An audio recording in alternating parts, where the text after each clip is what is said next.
வணக்கம் ரமேஷ், வணக்கம் சார். எப்படி இருக்கீங்க? நல்லா இருக்கேன் சார். ஓகே, உங்களை பாக்குறதுல மிக்க மகிழ்ச்சி. ஐ திங்க் உங்களுக்கு சர்ஜரி முடிஞ்சு ஒரு 8-9 வருஷம் ஆயிருக்குமா? கண்டிப்பா 8 வருஷம் 8 வருஷம் ஆயிருக்கு. சோ என்ன பிரச்சனை இல்ல, நீங்க வந்து இந்த ஹாஸ்பிட்டலுக்கு வந்தீங்க? ஆமா சார், எனக்கு நல்லா ஞாபகம் இருக்குது.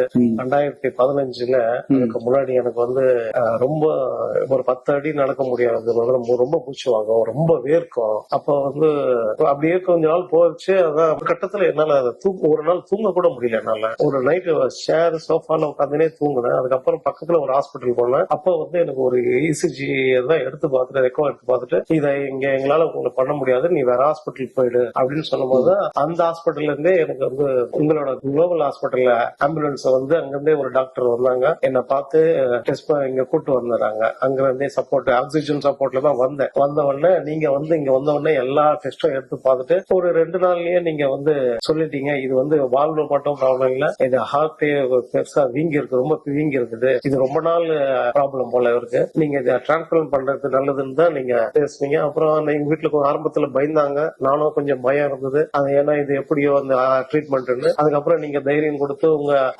ஸ்டாஃப் சப்போர்ட் எல்லாமே நீங்க எங்களை வந்து தைரியம் கொடுத்து, இதுக்கு இவ்வளவு செலவாகும், இதுக்கு மேல கொஞ்சம் தைரியம் எல்லாம் பண்ணி இவ்வளவு சப்போர்ட் இருக்குதுன்னு சொன்ன உடனே நாங்களும் சரி ஓகேன்னு சொல்லிட்டு அது வந்து அதுக்காக அதுக்கு முன்னாடியே எனக்கு அந்த சரி பண்ற அந்த ஹார்ட்டை சரி பண்றது, அந்த உடம்பு தாங்கிறதுக்கு ஒரு கிட்டத்தட்ட 1 மாசம் நான் இந்த ஹாஸ்பிட்டல்லே அதை பாத்தீங்க. அப்போ வேற என்னென்ன ப்ராப்ளம் இருக்குதோ அது எல்லாத்தையும் எனக்கு சரி பண்ணீங்க. சரி பண்ணதுக்கு அப்புறம் ஒரு நல்ல ஹார்ட் வந்து வேலூர்ல இருந்து எனக்கு கிடைச்சது. நீங்க தான் போய் கொண்டு வந்தீங்கன்னு நினைக்கிறோம் சார். அது வந்து அந்த ஹார்ட்டை எனக்கு பொறுத்துனீங்க. அதுவே ஒரு 3 நாள் தொடர்ச்சி அந்த ஹாஸ்பிட்டல் அந்த ஆபரேஷனே 3 நாள் ஆயிடுச்சுன்னு நினைக்கிறேன். எனக்கு ஞாபகம் இருக்குது நல்லா. 1ஆம் தேதி உள்ள போனேன், 4ஆம் தேதி தான் நான் கண்ணை திறந்தேன். அதுக்கப்புறம் வந்து ஒரு 5 நாள்ல அந்த பைப்பு எல்லாம் எடுத்துட்டீங்க. அதுக்கப்புறமே நான் பழைய மாதிரி ஒரு நல்லா பேச ஆரம்பிச்சேன். அந்த நல்ல பிரீத் வந்து நல்லாவே நானே கொஞ்சம் கொஞ்சம் எடுக்க ஆரம்பிச்சேன், ஆக்சிஜன் இல்லாம. அதுக்கப்புறம் வந்து கொஞ்சம் வாக் பண்ணி அப்புறம் அந்த பிசியோதெரப்பில எனக்கு சொல்லி கொடுத்தாங்க, எப்படி பிரீத்திங் டெக்னிக் சொல்லி கொடுத்தாங்க, எக்ஸசைஸ் எதை பண்ணணும் அதெல்லாம் சொல்லி கொடுத்தாங்க. அதுக்கப்புறம் நான் இப்போ வந்து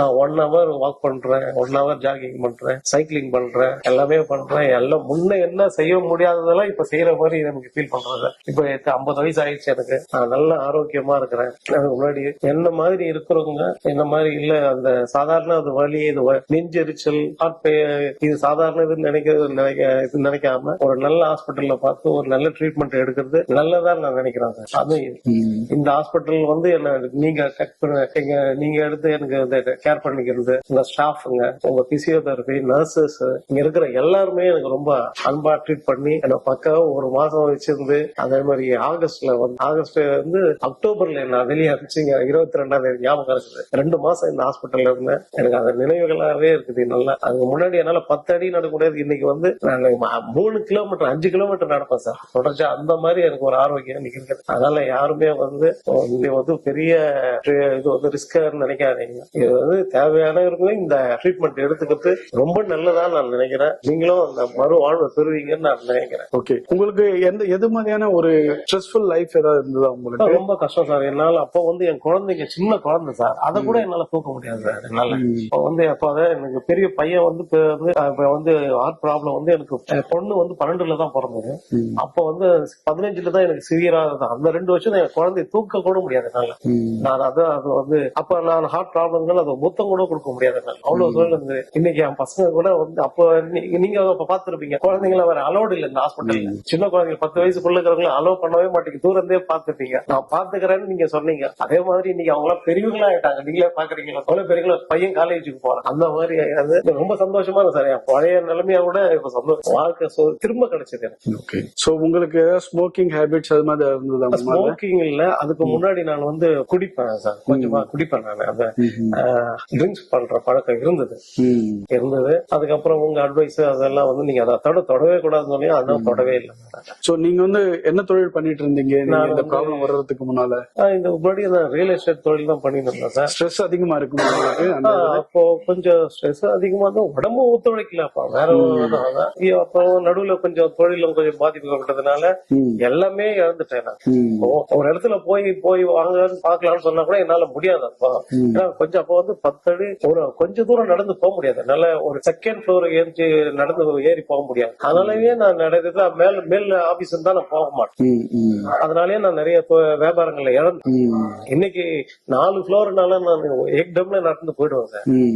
இப்ப கடந்த ஒரு 8 வருஷம் ஆயிரத்தினால நான் என் இளமை வந்து அதிகமா கூடி இருக்குதுன்னு நான் நினைக்கிறேன். டெஃபினட்டா. கண்டிப்பா. ஏன்னா நாங்க உங்களை பேஷண்டா பாத்துருக்கோம். அப்ப வந்து என்னோட நிலைமையே வந்து ரொம்ப மோசமா இருந்தது. என் ஆதார் கார்டுல அந்த டைம்ல எடுத்த போட்டோ தான் பாத்தீங்கன்னா அவங்களே சொல்லுவாங்க இப்ப நோயாளி மாதிரி இருக்கிறாங்க.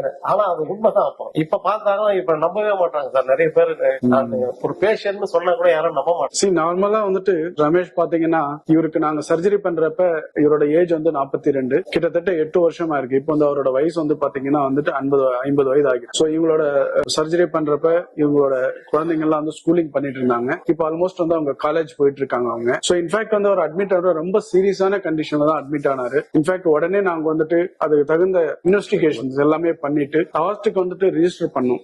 சோ இனிஷியலா வந்துட்டு அவங்களோட பைனான்சியல் பார்க்க வேண்டியிருக்கு. அதே மாதிரி பாத்தீங்கன்னா வந்துட்டு அவங்களோட ஃபேமிலியில வந்து அந்த அக்செப்டன்ஸ், நார்மலா எல்லா ஃபேமிலியும் வந்து ஹார்ட் டிரான்ஸ்பிளான்ட்னா ஏதோ ஒரு அன்வான்ட் இதுவா தான் அவங்க பாப்பாங்க அதை. சோ அது வந்துட்டு இல்லாம வந்துட்டு அவங்க உடனே வந்து ஃபேமிலியை டிஸ்கஸ் பண்ணிட்டு அவங்க உடனே ஒத்துக்கிட்டாங்க அவங்க. சோ இதனால வந்துட்டு இவருக்கு ஒரு நல்ல இது நடந்தது பாத்தீங்கன்னா வித்தின் a month ஒரு நல்ல ஆர்கன் ஒரு எக்ஸாக்ட்லி. சோ அந்த யங் டோனர் வந்துட்டு அந்த ஹார்ட் வந்து கிடைச்சது இவருக்கு. சோ அந்த ஹார்ட் வந்துட்டு வித்தின் 5 ஹவர்ஸ்ல வந்து அங்க இருந்து எடுத்துட்டு வந்து இவருக்கு பொறுத்திருக்கும். சோ அதுக்கப்புறம் வந்துட்டு இனிஷியலா ஒரு 2 days வந்துட்டு இவர் மயக்க நிலையில இருந்தாரு. ஏன்னா வந்து அதனுடைய ஹார்ட் வந்துட்டு இவரோட பாடிக்கு வந்து அட்ஜஸ்ட் பண்ண வேண்டி இருந்தது. அதுக்கப்புறம் வந்துட்டு ஒரு 3rd day 4th day வந்துட்டு இவர் வந்து கான்சியஸ் இதெல்லாம் ரீகெயின் பண்ணாரு அவரு.